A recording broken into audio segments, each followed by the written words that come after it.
paddle sports. We just got off the water because the emergency services got called on us. It's kind of rough out there, but we're safe because we've got F4 foils. Right. Hello, Jeff. Nice to have you with us here today for this interview for F4 Foils. Yeah, it's good to be here. Been stoked. Ever since I got into foiling, actually started about 4 years ago, hydrofoiling, Right. and working with Chris, who I used to race against windsurfing back in the 80s. And this foil thing came up, and it's like, man, that looks like too much fun. I got to do it. So my background, So, uh, probably a lot of you know, is big wave surfing and the big waves at Mavericks. And been surfing. This year was 45 years of surfing Mavericks. So got a few. wow, and you're also one of the first guys out there, right? I was the first guy. The movie isn't correct at all. You know, there was nobody around for 15 years to surf Mavericks, and boards like the one right behind me, those big wave guns, they didn't even exist in California except if somebody brought one back from Hawaii. So I had started shaping in my garage at home when I was a kid, and always get in trouble because you're dripping resin on the garage floor. But I started shaping in the early 70s, and have always ridden everything that I could possibly ride to learn about why they worked the way they did, why each board had a different personality, so to speak. And so it was, it's been an amazing, I feel like I'm really lucky to live in a time where, as a kid, we had dial phones, and now your phone's on your watch, on your wrist. It's amazing stuff. And the technology and surfing, windsurfing, big wave surfing, Foiling. foiling, wing foiling, windsurf foiling. I mean, it's all going to a whole nother planet. It's really cool. Very stoked to be a part of it. Of the F4 Foils there with you today, could you tell us a little about the different models you use and when do you use them? Sure. So I started out stand-up paddle foiling, because I got into stand-up paddling because the body, jumping up to your feet and in 52 degree water, the waves aren't always that good, so you don't always surf all the time. And when they are good, you go as hard as you can. But I got into stand-up. My friends said, you got to try this stand-up paddling. So I did, and I took it to a pretty high level. Here's one of the shots from Mavericks, and really enjoyed stand-up paddling. Then we start seeing people flying around on hydrofoils, and I'm like, wow, I need to learn how to do that. And one of my friends left one here at the paddle shop. He said, yeah, take it out anytime you want. So I started paddling out on the reef out here, and I got to tell you, it was one of the hardest things I've ever tried to do, because 4 years ago, there was really not very many people doing it. Almost even 5 years ago, when we started getting foils from Chris. Chris was windsurf foiling, and taking a windsurf foil or a kite foil into the ocean to ride waves. The designs were not tuned in for that. They were built for an alternate power source. And once you start catching a wave, and now you have to harness that power source, which is a very great power source, and you find yourself in too much power a lot of the time in Northern California. But I started riding a very small foil. It was about a thousand centimeter foil, and it was shaped very similar to this one, but this one is one of the newer ones that F4 did. It's a 1250. This is my surf foil, and when the waves get big, man, this is my go-to. I've had this swing up to 30 miles an hour riding a wave, and Wow. it's quite terrifying when you're going 30 miles an hour on a wave that you paddled into. And early on, I mean, that would have never happened had I not been stand-up paddleboarding. And then riding the foils, we were trying to go shorter and shorter. So I'm riding a 7-foot, 7.5-foot foil board, and I'd been riding big waves on my stand-up paddleboard. So I just stuck the foil in and paddle out into the same waves that I would ride on my sup. So I found myself out at places like Ocean Beach and 6 to 10 foot surf, and let the big ones go by and till you got comfortable riding the small ones. But that was a couple years into the foiling. But early on, I remember after a month talking to my friend on the beach going, I don't know if I possess the skill to ride this thing. And what I mean by the early days is there was nobody that had the geometry figured out about where your foot goes, how far the distance is from your back foot to your front foot, where the leading edge of your front foil goes, in respect to where in between your feet and that balance point. And then we're trying to put tuttle boxes in surfboards, and the track system really hadn't developed yet. And so it was a struggle, but my head's pretty hard, so I wasn't going to give up. And Of course not. and so I found myself figuring out this wing, and then the wing that I'm going to go out on today. Okay, this is the 1250 Surfwing. Yep. And actually, when the wind's really howling, this wing is really fun to ride when it's blowing 30. Really fun. I like it because you're as long as you're controlling water, or as long as you've got water control, you control water from where it first crosses the leading edge to the very tip, but it releases in here. So in a turn, this wing, it turns, and it's almost like a ski pole or a bird putting their wing down and back, and you can arc through the turn really nicely.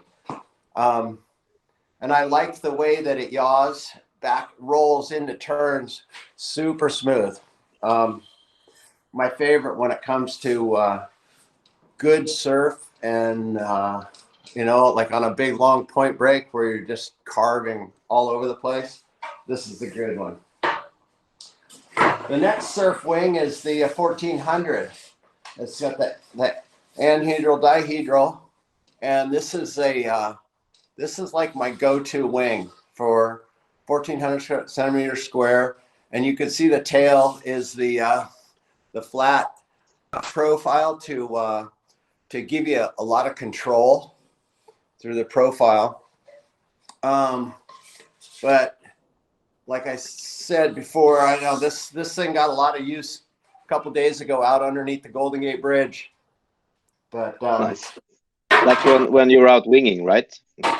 Yes, I was out winging under the Golden Gate Bridge. Okay, with these foils, I really like the 3.5 degree downforce on the degree on the shim. I like a 3.5 or a 4 on the back for 3.5 for winging, 4 for wave riding. So we were talking about the 1400 that you were riding under San Francisco Bridge the other day. Yeah. And so what type of condition was it when you decided to go for this wing, like this day we were talking about? So we saw the wind picking up at Crissy Field in San Francisco Bay, and I knew I was going to be able to fly a 5-meter wing comfortably. So that's enough power to fly. I try to fly the smallest foil possible compared to the wind. It gives you a lot more maneuverability. And if you have lots of wind power, you're not worrying about pumping and things like that. You've got the power to just grab the wind and go. So the 1400, I went out with like 2 degrees in the tail, a 2-degree shim in the tail. And it was like I had too much weight on my back foot to keep it flying easily. I had to weight the back foot. So I went in, I put the 3.5-degree shim in, and all of a sudden now the board wants to come up, positive pressure, and I can really pull into the wind, and my weight on my feet is more equal. So the shims are an amazing thing, especially with the F4 system. You can shim your wing, your foil to suit your needs, because everybody's height, weight, everything's different. But I think you find that so this 1400 foil is one that I ride in surf as well, and it can handle some pretty big surf. I've had this wing over 24 miles an hour, and feels really smooth, safe. Really like it a lot. So when the wind starts to get lighter, then I'm looking for the same wing. It's anhedral dihedral, so it looks a little bit like a gull. Same design, but in the 1720, the 1720 mode. It's a thin profile, so it's also a very fast wing. And you know, I know these things aren't glistening, but that's because they're getting used a lot. And sorry about that, Chris, but we'll shine these things up. But the 1720 is a foil that is one of the best all-around foils. If you want to go downwinding, it's got enough lift and to just carry your speed, link your bumps. It also does well in surf. So you done that with the 1720 as well then? 1720 in surf also, yeah. Actually, wing surfing and a little bit of prone paddle surfing. But if the waves are good enough to, not prone paddle surfing, if the waves are good enough to sup surf, my biggest wing I want to ride is the 1400. I just really like that for a it's a quick wing. It's got a lot of lift, a lot of carry, and it's very responsive. Gives you a lot of feedback and lift when you're trying to pump through sections or flat areas or back out to another wave. It's got a ton of lift. But I'm 200 pounds. A lot of people aren't 200 pounds, and so they can take the 1250 and get the same results out of the 1250. And even the light guys, they ride the 1250 with a 4-degree shim for the surf, and they're riding like 410 prone boards, and they're just ripping around. There's one of our riders, Jason Miller, down in San Clemente. If you get a hold of any of his videos, he just tears it up. him and his buddy, they'll race back out to the sets. You know, they try to catch waves together and they kick out, and it's like a race, and they literally sprint and accelerate, pumping back out into the lineup. And they're amazing surfers and foilers. So for what we have for the entry level is the 2,000 centimeter aluminum kit. And I ride that when I need a 6-meter sail and the wind's blowing 12 to 14 here in the harbor. And that wing, that wing is a really nice wing. And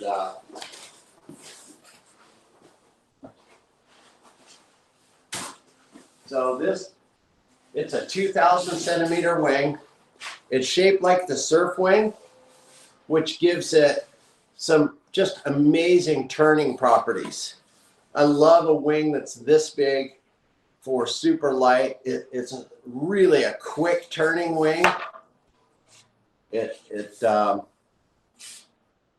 as fast as the other wings, but in 12 to 14, you're not really expecting to go more than 20 miles an hour. And this wing will get to 20 miles an hour. It's pretty cool. But, that's awesome. And that's the one you recommend for people who are just getting started then? Entry level and lighter air.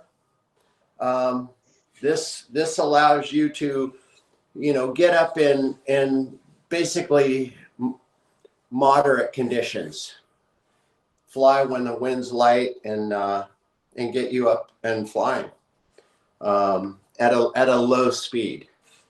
You know, the other kit, the other stuff is this is all pretty much high speed stuff, and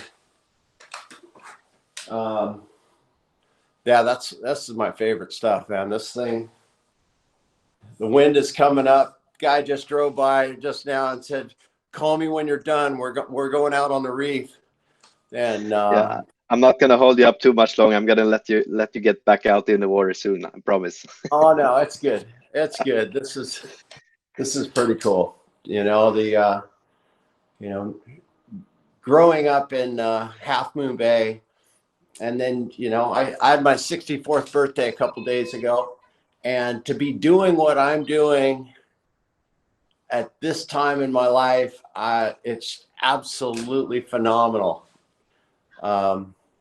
Being, you know, it went from surfing, and then I got into windsurfing, and that's where I met Chris Redkowski, one of the founders of F4 and our main designer.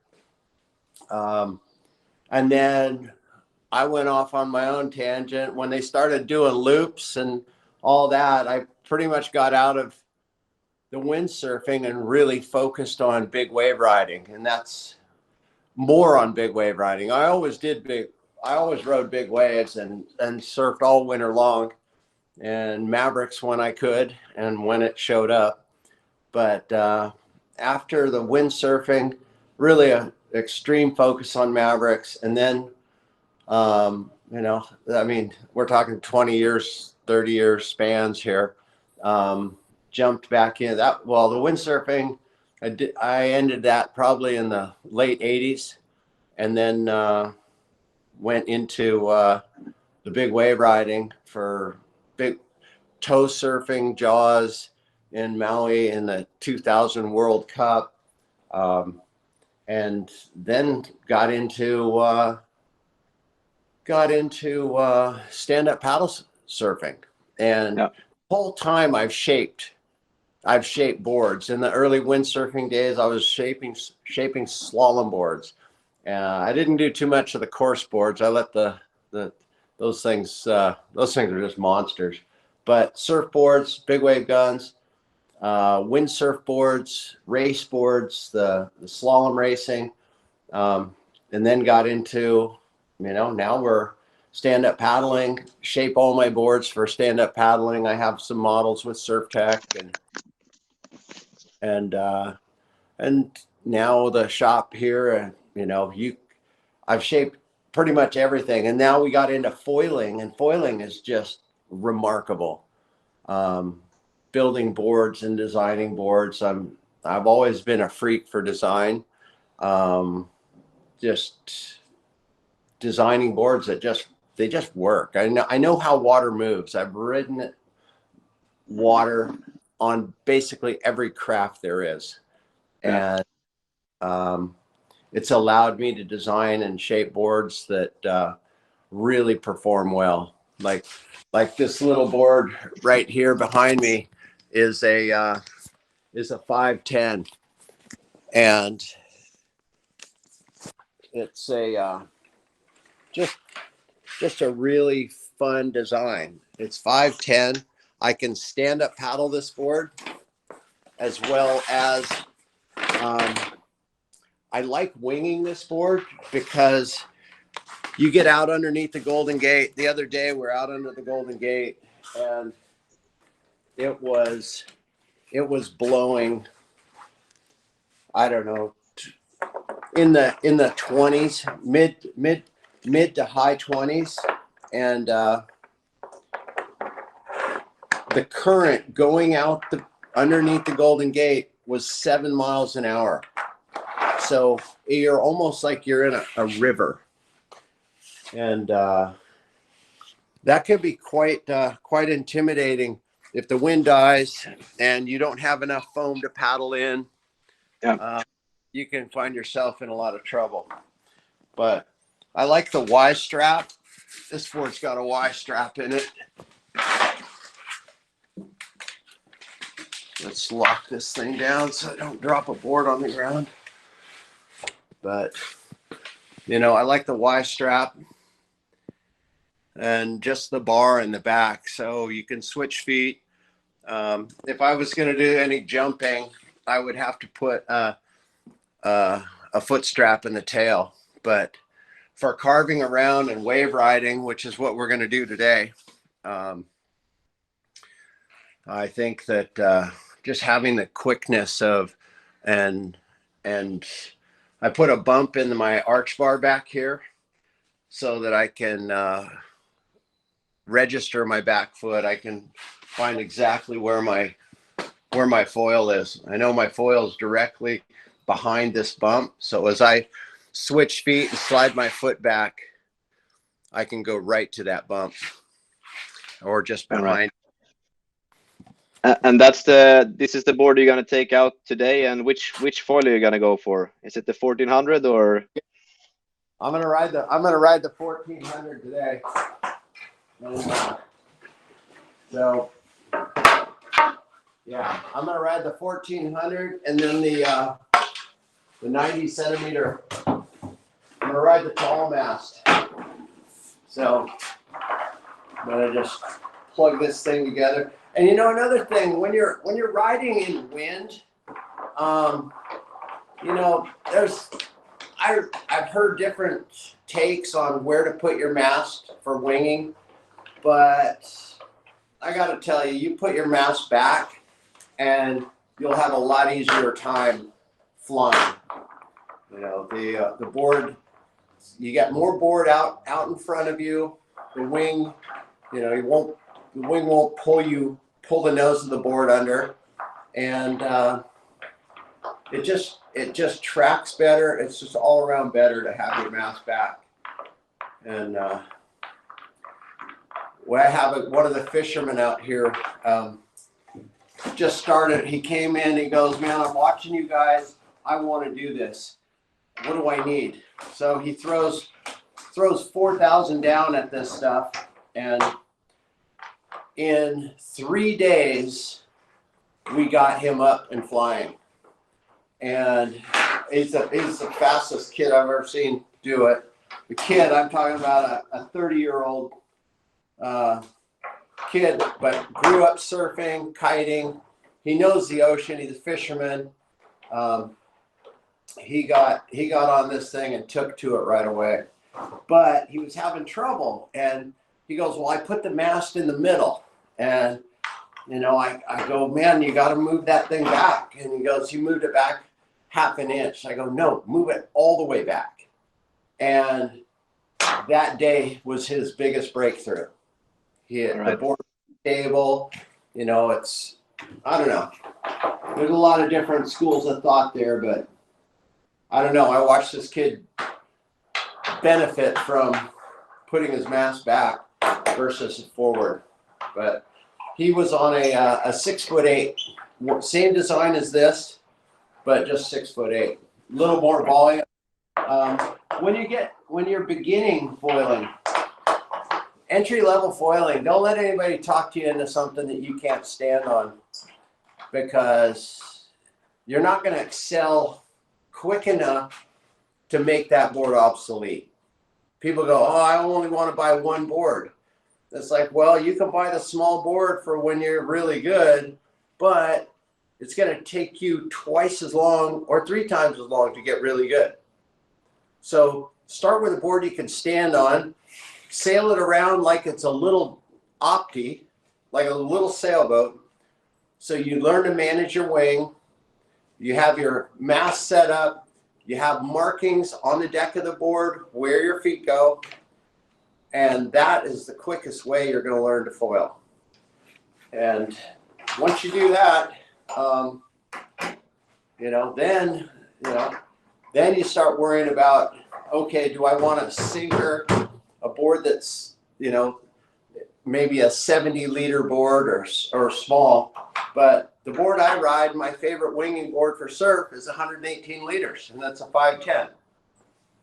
In a pinch, on small surf, I'll go out and I'll stand up paddle this board as well.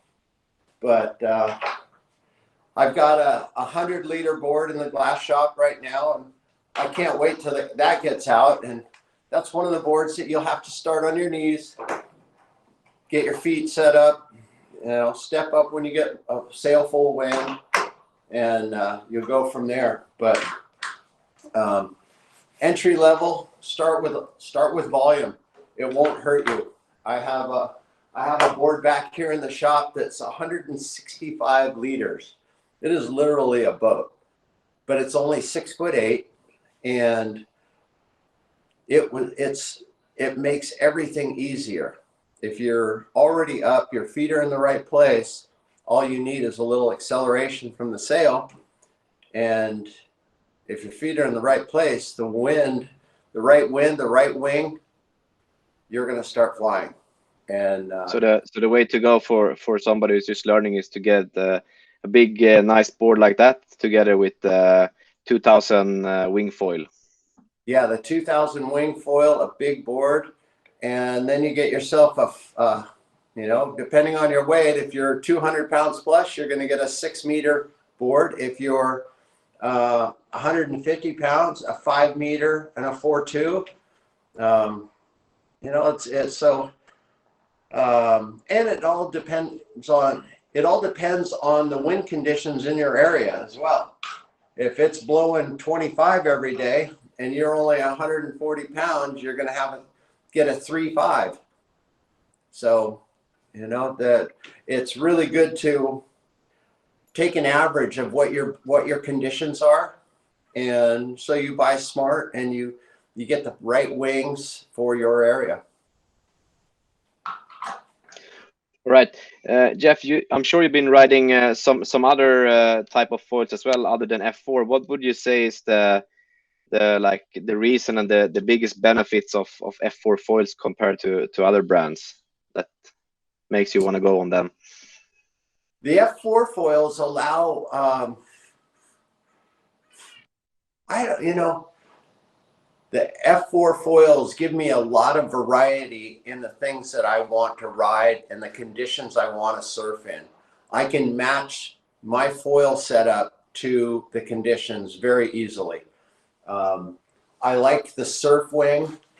Coming from a surfing background and out in waves, this thing carves like my favorite surfboard.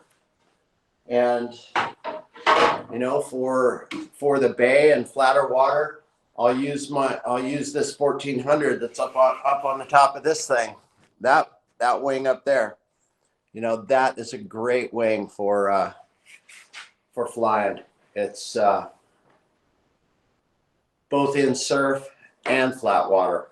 It's got enough carry to do tack jibes or tacks, and enough carry to do jibe downwind and just link your bumps together. This we're out riding ferry wakes the other day too under the Golden Gate. The tourism boats, they look to be about, I don't know, 100-foot boats, 80-foot boats. They throw a really nice wake, and we see one come out and go out under the gate, and they turn around, come back in. We chase it down and surf for half a mile on their wake. So, but the variety and the ability to change the shims in the tail for your conditions, because each foil, like the thicker profile foils, the thicker ones give you a little more lift at slow speed. You don't need as much downforce in your tail.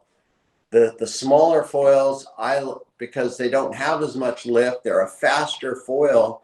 I put a little more downforce, a 4-degree shim in the tail, a 3.5-degree shim in the tail, and it's constantly wanting to come up out of the water, and I hold it down and accelerates. So it just makes it easier to tune your board and your equipment to the conditions with F4 foils. Right, nice.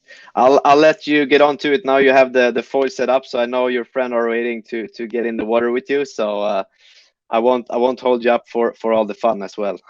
Yeah, thank you very much. But it was really good talking to you, and thanks a lot for sharing our all the information. I'm sure our European crowd will be very excited to hear about this. Very cool, man. I look forward to meeting you, and hopefully in person, and or over there flying around in Europe. Yes, me too. All right.